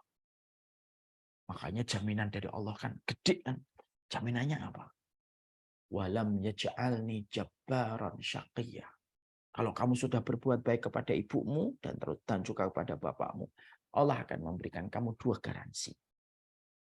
Jabbar, kamu tidak akan dijadikan kasar. Syaqiyah, dan kamu tidak akan dijadikan celaka. Dua garansi ini tidak pernah Allah sebutkan secara khusus kepada amal yang lainnya. Tetapi dua garansi yang kita dapatkan ini yang ada pada surat Maryam yang tadi kita baca, yaitu adalah surat Maryam ayat ke-32. Dua garansi ini hanya diberikan kepada orang yang berbuat terbaik kepada ibu dan bapaknya. Berarti core-nya kita untuk mendapatkan surga itu terletak kepada orang tua. Berbahagia betul. Saya tidak pernah iri, kecuali iri saya kepada orang yang masih ditemani bapak dan ibunya. Saya tidak pernah iri ada orang sudah punya omset puluhan miliar, tidak iri saya. Oh sudah begini, tidak iri saya. Tapi saya selalu iri sama mereka yang masih ditemani bapak dan ibunya. Itu hal yang paling mahal di dunia. Karena di balik punggung orang tua kita ada pintu tengahnya surga. Sadar atau tidak sadar, paham atau nggak paham. Dan itulah yang menjadi keutamaan. Dari situ yang paling penting poin yang pertama, kalau kita semuanya yang di sini mungkin sudah paham lah bahwasanya keutamaan kepada orang tua itu keutamaan yang besar. Tapi yang paling penting itu adalah konsekuensi dari poin itu. Bagaimana ketika kita memahami berbakti kepada orang tua merupakan keutamaan yang sangat besar di sisi Allah setelah keimanan kita kepada Allah, berarti jangan sampai kita sibuk dalam perkara-perkara yang lebih kecil dari perkara itu tetapi meninggalkan kewajiban itu. Melahirkan konsekuensi kepada kita. Berarti tidak ada perkara yang harus selalu kita prioritaskan kecuali perkara itu. Setelah kita menjaga hubungan kita dengan Allah. Wassalamualaikum Muhammad. Ini baru poin yang pertama dan insya Allah nanti pada pertemuan berikutnya berarti ada part yang keempat. Kita akan membahas apa itu keutamaan-keutamaan berikutnya yang kita peroleh. Profit yang Allah janjikan, reward yang Allah janjikan dan gambarkan untuk kita kalau berbakti kepada orang tua. Sembari nanti kita juga belajar.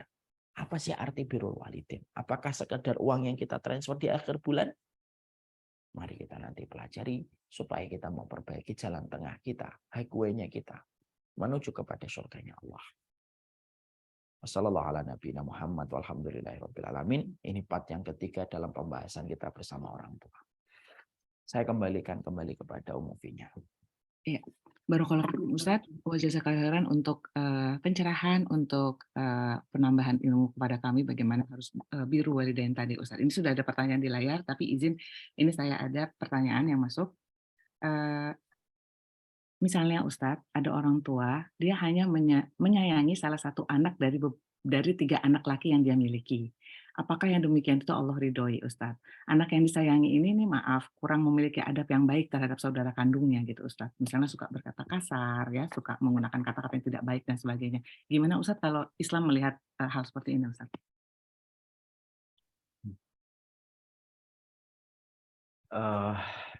Mencintai anak salah satu di antara anak kita dengan kecintaan lebih itu tidak dosa.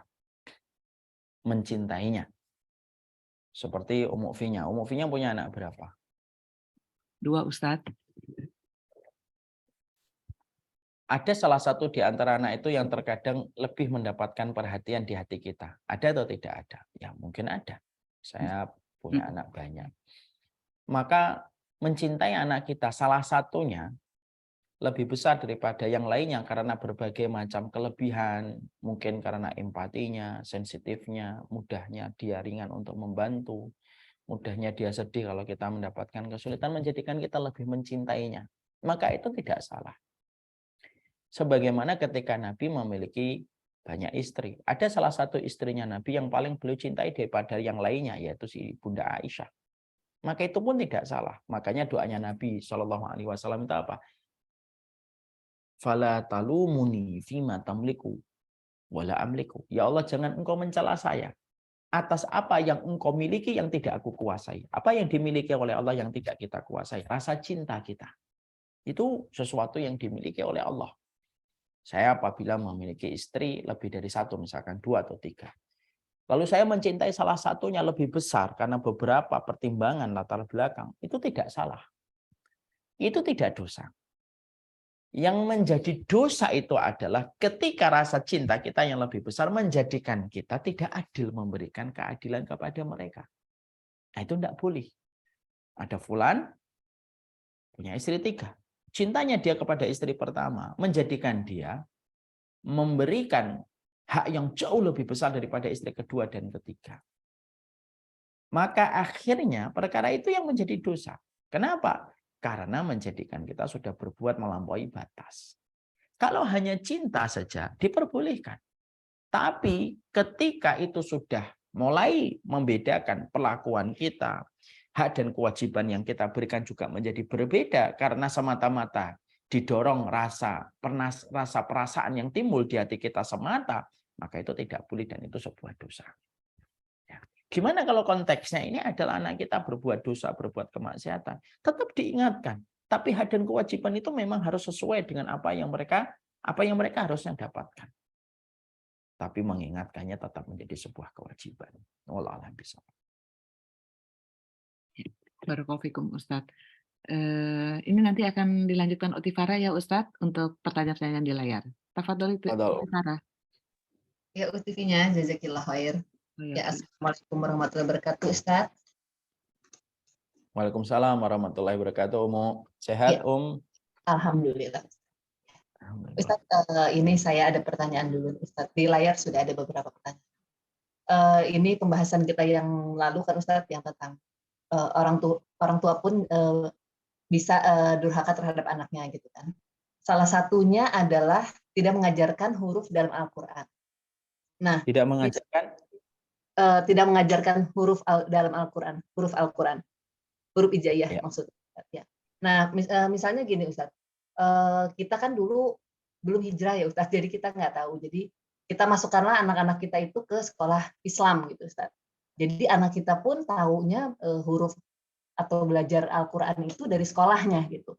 Jadi bukan kita yang mengajarkan langsung. Begitu sekarang kita tahu, kita berarti harusnya dulu kita yang mengajarkan gitu. Tapi karena kita dulu nggak tahu, kita masukkan saja anak kita ke sekolah-sekolah Islam gitu Ustadz. Nah itu apakah kita juga termasuk tadi durhaka terhadap anak? Sebenarnya konteksnya begini, kalau kita memang menyerahkan kepada sekolahan, tapi juga kita memperhatikan sembari kita mengamati perkembangan pendidikan anak kita, maka insya Allah kita bukan termasuk yang durhaka. Tapi kalau ternyata kita ketika menyekolahkan anak, sembari kita memasrahkan semuanya kepada pihak sekolah dan kita tidak pernah mengamati perkembangannya, lalu kita tidak pernah mengevaluasi proses belajarnya anak kita, ya maka bisa jadi kita termasuk orang yang durhaka kepada anak sebelum nanti anak durhaka kepada orang tuanya. Naudzubillahi min dzalik. Lah itu tergantung. Karena ada orang tua yang mereka menyekolahkan anak, tapi ketika mereka menyekolahkan anaknya, mereka juga betul-betul terikat dengan proses pendidikan anak, mengevaluasi, memperhatikan perkembangan, dan lain sebagainya. Ini yang betul.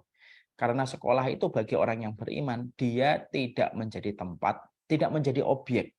Tapi sesungguhnya sekolah bagi setiap orang yang beriman adalah partnernya kita di dalam mendidik anak kita.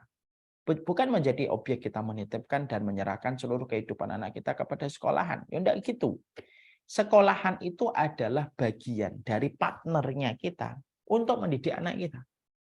Kalau ada orang mereka menempatkan sekolahan anak sebagai partner dalam pendidikan anak, maka insya Allah tidak termasuk yang durhaka. Tapi kalau ada orang tua yang mereka memberikan kepada anak itu sekolahan, lalu menyerahkan semua kepada sekolahan tanpa mereka melakukan proses untuk menjadi partner bagi sekolahan itu, maka bisa jadi itu termasuk bagian dari proses durhakanya orang tua kepada anak. Ya Ustadz, baik Ustadz, kurang Ustadz. Baik kita. Bisa dipahami, Ummu Farah? Ya, insya Allah bisa. Ya Ustadz, baik kita ke pertanyaan yang ada di layar Ustadz. Bismillah, izin bertanya Ustadz. Afwan, ada orang tua yang awam dan bersikap keras kepada anaknya. Beliau suka mendoakan keburukan bagi anaknya jika mendapatkan sesuatu yang tidak sesuai dengan keinginannya. Apakah doa orang tua tersebut diijabah oleh Allah padahal anaknya sudah bersikap baik dan soleh? Mohon pencerahan. Gimana? Ulangi lagi, Kalau ada anak. Ya, kalau ada orang tua yang sering mendoakan keburukan kepada anaknya Ustadz karena tidak sesuai keinginan orang tuanya si anak ini gitu. Padahal si anak ini pun sudah berusaha untuk bersikap baik dan soleh, tapi si orang tua kalau yang ada yang sesuatu yang tidak dia sukai dari anak ini, dia mendoakan keburukan. Itu tergantung Allah yang menilainya langsung, manakah yang benar dan manakah yang kurang benar. Saya mendoakan secara khusus kepada penanya, semoga ibu ataupun bapak terus berusaha memberikan yang terbaik. Adapun masalah doa yang dipanjatkan orang tua ketika kita sudah memberikan yang terbaik, tapi orang tua kita memang tidak pernah merasa cukup, apakah doanya nanti akan dikabulkan oleh Allah? Maka Allah zat yang tidak pernah berbuat zalim dan Allah selalu adil berpihak kepada kebenaran. Biarkan Allah yang menilainya. Wallahu a'lam bishawab. Iya Ustadz. Nah jadi Ustadz ini tadi kan doa orang tua ya Ustadz. Walaupun ya tadi misalnya ada doa keburukan. Itu kan hanya Allah yang tahu ya Ustadz. Seberapa ininya ya Allah menghakiminya maksudnya Ustadz ya. Nah itu bagaimana Ustadz jika ada orang yang merasa dijolimi. Merasa ya Ustadz. Sementara kita tidak merasa menjolimi orang tersebut. Kemudian dia pun mendoakan keburukan gitu kepada kita Ustadz. Nah itu juga berarti sama ya Ustadz ya? Sama. Ya kalau ada orang merasa didolimi padahal orang itu tidak mendolimi dia, langsung dia yang merasa terdolimi mendoakan macam-macam. Allah itu maha tahu. Allah itu maha basir, wa kana rabbuka basira. Sesungguhnya Rabbmu itu maha melihat. Jadi tidak usah kita khawatir tentang perkara itu. Wallahu a'lam bishawab. Makanya Allah tidak pernah tidur dan tidak pernah mengantuk. Salah satu konsekuensi kita mengimani Allah yang tidak pernah mengantuk adalah maka Allah tidak pernah salah di dalam memperhitungkan dan memberikan ketetapan. Ya Ustaz, baik Ustaz. Jazakallah. Pertanyaannya lagi Ustaz. Bismillah, izin bertanya. Afwan, saya sedang mendapati orang tua yang tidak merestui anaknya menikah hanya karena punya masa lalu yang buruk tentang suku calonnya tersebut. Sehingga anaknya sering disumpahi kalau menikah dengan suku itu maka ibu tidak akan ridho gitu. Padahal anaknya soleh dan penurut Ustaz. Nah, bagaimana cara menghadapi orang tua yang terlalu banyak menuntut dan selalu keinginannya harus diikuti? Ya, kalau kita berhadapan dengan sebuah narasi yang dimiliki sama orang tua kita, lalu narasi ataupun mindset yang dia miliki tidak bersumber kepada referensi yang benar, maka mungkin anaknya sedang diberikan oleh Allah sebuah kesempatan beramal untuk banyak mendoakan dan melunakkan hati orang tuanya. Ya. Mungkin akhirnya jangan menikah dulu, tapi berusaha semaksimal mungkin dengan perencanaan yang detail dan planning yang panjang. Gimana ya supaya orang tua saya memiliki mindset dan referensi serta narasi yang benar dan tidak terbawa dengan perasaan. Terkadang Allah kirimkan orang di sekitar kita yang tidak memahami sesuatu dengan ilmu, karena pada dasarnya menjadi ujian bagi orang di sampingnya, supaya orang yang di sampingnya memiliki ilmu sebesar apa kekuatan dia untuk menyampaikan ilmu kepada orang yang masih terjebak kepada kebutuhan. Dan itu sejatinya mungkin yang bisa kita lakukan dan bisa kita kerjakan. Ya. Itu yang mungkin menjadi perhatian kita. Allah alam bisa. Ya Ustadz, nah ini juga kadang ada juga nih Ustadz yang tentang Hari Raya Idul Fitri Ustadz, kan kita suka ada perbedaan ya Ustadz.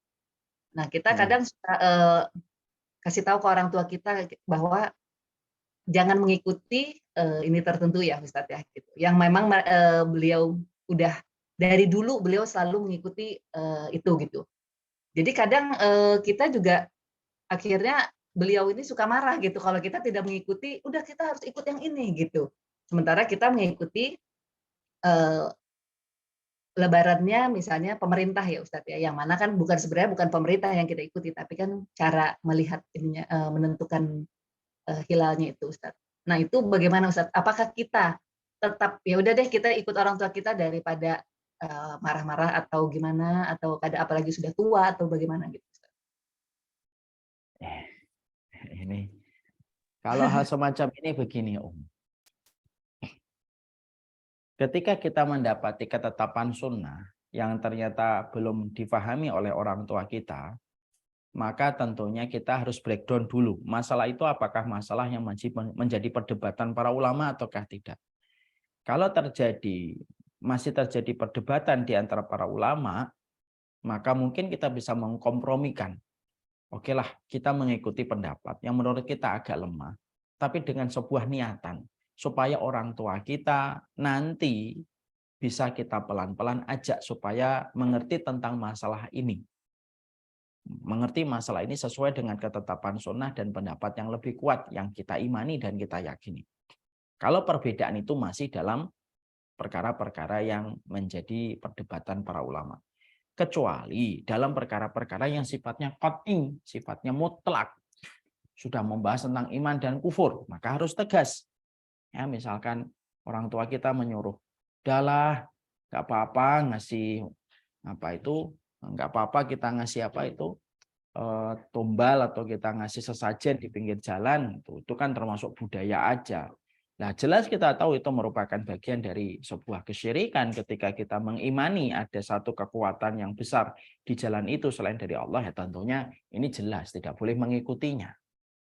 Yang kita harus breakdown dulu itu adalah ini masalah yang betul-betul sepakat mutlak qat'i atau perkara pokok, atau ini masih menjadi perdebatan di antara para ulama. Ya kalau masih menjadi perdebatan para ulama, mungkin kita agak luas, meliuk ke kanan, meliuk ke kiri, tapi dengan satu niat. Saya terkadang ngikutin pendapat ibu atau bapak saya, walaupun itu menurut saya lemah pendapat itu, tapi dengan sebuah harapan. Nanti saya membuka dialog pelan-pelan, supaya dialog itu bisa membuka dan memberikan referensi untuk orang tua saya. Bisa dipahami, Om? Bisa Ustadz, insya Allah Ustadz. Ya Ustadz, syukuran Ustadz. Ya Ustadz, nah misalnya gini Ustadz, orang tua kita sudah pernah berhaji ya Ustadz, tapi belum pernah umroh, qadarullah sudah meninggal. Kita sudah pernah berumroh 2 kali misalnya Ustadz. Nah kemudian kita ada niatan lagi mau umroh, sebaiknya kita umroh atas nama orang tua kita, atau kita umroh saja atas nama kita, kemudian kita mau membadalkan orang tua kita itu lewat jasa travel agent gitu Ustaz. Travel umroh gimana sebaiknya? Kita sudah umroh. Iya, kita sudah umroh. Kita sudah umroh, tapi orang tua kita belum. Orang tua kita belum pernah umroh, ya. Lebih baik kita mengumrohkan atau kita menemani gitu. Tidak, orang tuanya sudah meninggal, kemudian lebih baik kita nanti begitu kita mau umroh, membadalkan umroh untuk orang tua kita yang mengerjakan, atau kita tetap umroh dengan atas nama kita sendiri, tapi membadalkannya lewat jasa travel umroh gitu, Ustaz. Nah, sebaiknya lebih baik mana kita kalau melihat prioritas ya, lebih baik kita yang umroh. Dan kita sendiri yang melelahkan diri kita untuk orang tua kita. Tapi kalau ada kendala-kendala tertentu, kita tidak bisa untuk langsung mengumrohkan karena mungkin kendala kita juga sakit atau waktu yang mungkin belum bisa memungkinkan kita untuk umroh, ya tidak apa-apa membadalkan. Tapi kalau ditanya yang mana lebih utama, yang lebih utama itu ya kita sendiri yang mengumrohkan orang tua kita. Iya Ustaz, baik Ustaz. Jazakallah khair. Ya, pertanyaannya lagi Ustaz. Bagi seorang anak perempuan yang masih single, lebih utama mencari nafkah untuk dirinya sendiri dan untuk orang tuanya, atau menemani orang tua di masa senja. Nah, alhamdulillah kedua orang tua saya memiliki tunjangan di hari tua dan sebenarnya cukup untuk hidup. Namun orang tua selalu meminta saya untuk bekerja dengan alasan untuk kesuksesan saya, kesuksesan hidup saya nantinya gitu. Nah, tapi saat saya bekerja selalu berat hati, Ustaz. Karena terlebih kalau melihat mereka yang sudah mulai sakit atau suka jadi bingung antara mau bekerja atau mengurus orang tua ya gitu. Sementara orang tua menyuruh kita untuk bekerja. Gitu.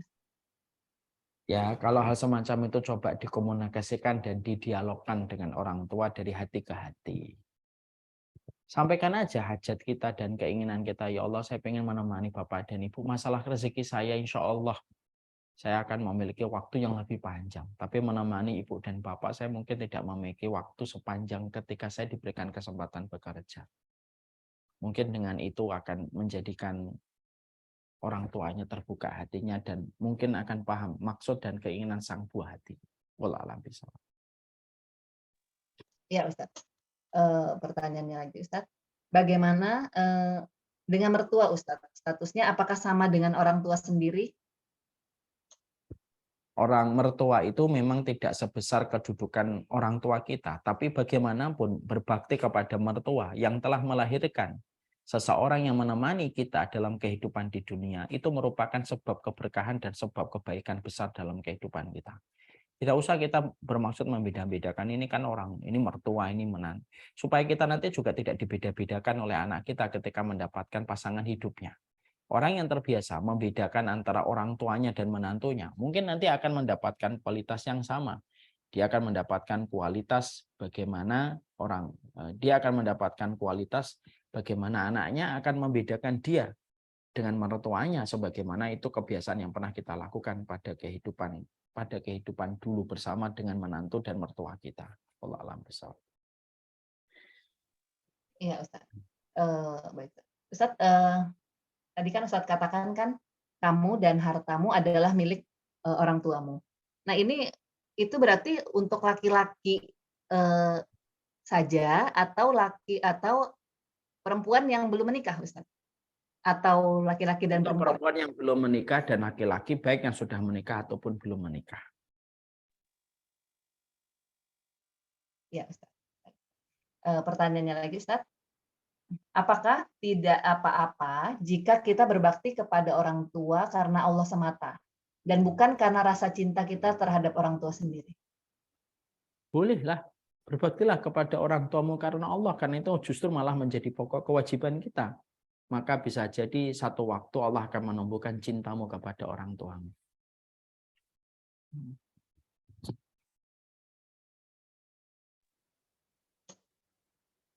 Ya, sebentar saya. Ya, kalau belum mampu berhaji dan kalau mau daftar haji akan menunggu waktu ngantri itu Ustaz. Sedangkan orang tua saya sudah tua. Apakah tidak apa-apa kalau umroh sebelum berhaji?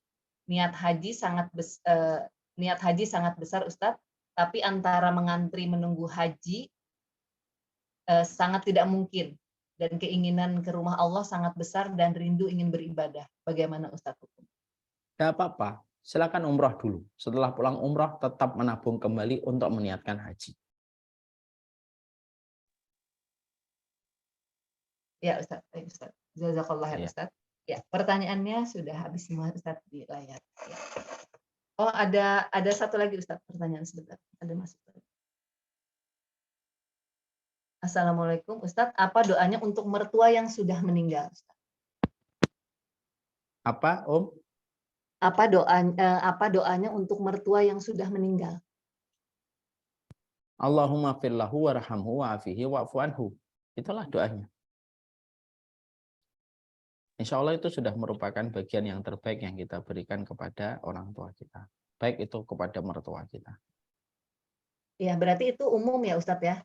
Tapi kita niatkan nggak Ustadz doa itu. Misalnya kita buat kakak kita juga kita baca itu juga berarti ya Ustadz ya. Kita boleh menyebutkan nama Misalkan Oke. bapak saya namanya Umar Faruk, Allahumma fillahu warhamu wa'afihi wa'afu anhu li abi Umar Faruk. Oh ya. Rahimahullahu rahmatan wasi'an wa askanahu fi fasihi jannatih. Nah, itu boleh kita menyebutkan nama khususnya. Ya. Ya, Ustadz, jazakallah khair Ustadz. Sama-sama. Semoga Allah memberkahi kita dalam setiap ilmu yang kita kecap, ilmu yang kita dengar, ilmu yang masuk pada pikiran kita menjadi sebuah menjadi sebab keberkahan untuk kita. Baik Ustadz, saya kembalikan ke UTV-nya, Tafadoli Uti. Ya, jazakallahu khairan Uti Farah.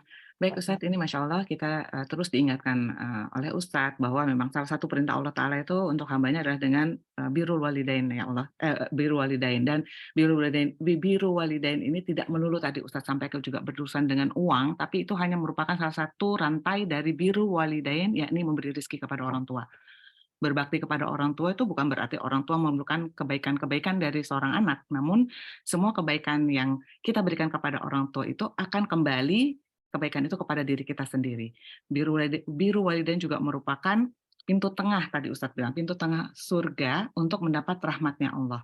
Dengan demikian tadi dari semua penjelasan Ustadz, kita bisa pahami bahwa dalam Islam biru walidain itu bukan sekedar anjuran, namun memang perintah dari Allah dan Rasulnya sehingga wajib hukumnya dan memiliki kedudukan yang tinggi. Dengan berbakti kepada orang tua tentu akan mendatangkan keberkahan dan kelapangan dalam hidup kita, insya Allah.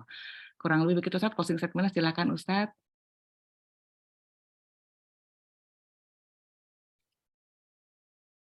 Ustadz? Tes, Uti Farah? Iya, UTV-nya. Suara saya terdengar tadi? Terdengar, ya. Oh ya. Ustadz kayaknya ini ya, sedang lag ya ininya ya? Sepertinya, ya.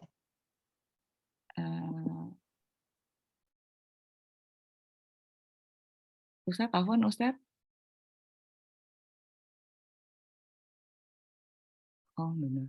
Baik, sahabat-sahabat, alhamdulillah kita telah menyelesaikan kajian kita siang ini dan semoga ilmu yang tadi Ustadz sampaikan kita bisa amalkan dalam rangka biru walidain kepada orang tua kita dan semoga kita juga bisa menjadi hamba-hamba Allah dan kita meraih cintanya Allah. Mohon maaf apabila banyak kekurangan dan terus dukung kajian kami Ar-Rayyan Dharma Wangsa dengan berinfak ke Bank Syariah Indonesia atas nama Farah Rahmayanti. Akhir kata dari kami, wabillahi taufiq wal hidayah. Wassalamualaikum warahmatullahi wabarakatuh.